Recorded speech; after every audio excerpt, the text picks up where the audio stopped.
to Italy next, where 4 works by Renaissance painter Antonello da Messina were stolen from a regional museum in Sicily.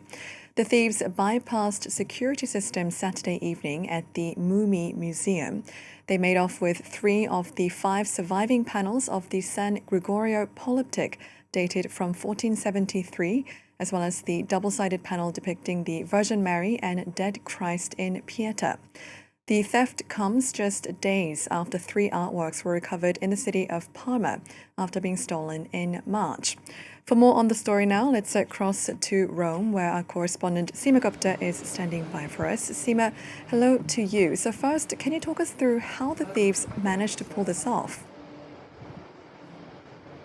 Well, I mean, it really sounds like quite a sensational museum heist, if you like. I mean, the fact of the matter is that these are 4 Renaissance paintings by the 15th century master painter Antonello da Messina, and they were stolen overnight on Saturday night. Now, Saturday was an Italian national holiday, and the town of Messina, there was actually a religious procession taking place at the time that the heist was carried out, a religious procession that takes place every year. And Antonello da Messina, as his name suggests, he's a native of the city, and this is the only work that never left the painter's hometown. Now, these 2 works, it's interesting to note, as you mentioned, one of them is a polyptych. So there were 5 panels of an altarpiece, really, that was put together. So 3 of them were stolen, but the other 2 were actually found outside the museum walls.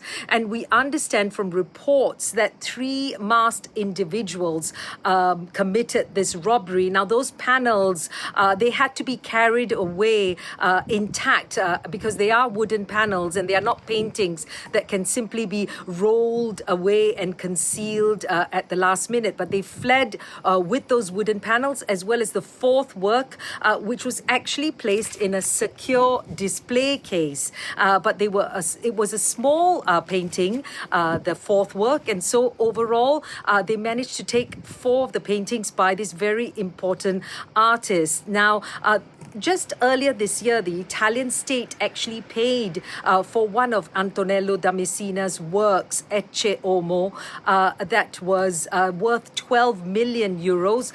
It was supposed to be placed under auction, and the Italian state decided to purchase it to bring it back into the country. Some have suggested perhaps that has put the artist on the radar in terms of its price point. But we understand from ANSA, the investigators are wondering whether these paintings were stolen to order by black market art thieves. So, Seema, this comes just days after artworks were recovered in Parma after a heist back in March. What's the reaction been from the Italian government to all this? Because, the fact that this has happened not once, but twice this year. Well, you're absolutely right. It was just a few days ago that we heard about the recovery of those priceless works, 3 works worth 9 million euros by Cézanne, Renoir and Matisse, stolen in Parma. And they were just recovered a few days ago, and now another museum heist. Now, we have heard from Italy's culture minister, Alessandro Giuli, who said that he expressed dismay and regret at this theft and said that this was an important part, extraordinary value for Italian culture. The mayor of Messina, deeply outraged, he said, by this heinous crime. Messina, he said, will not have its history stolen. And the museum director, for her part, said that she was shocked, expressing that this was a great loss for the city and the community and the art world at large. All right, Seema, thank you very much indeed for bringing us those updates. Seema Gupta for us in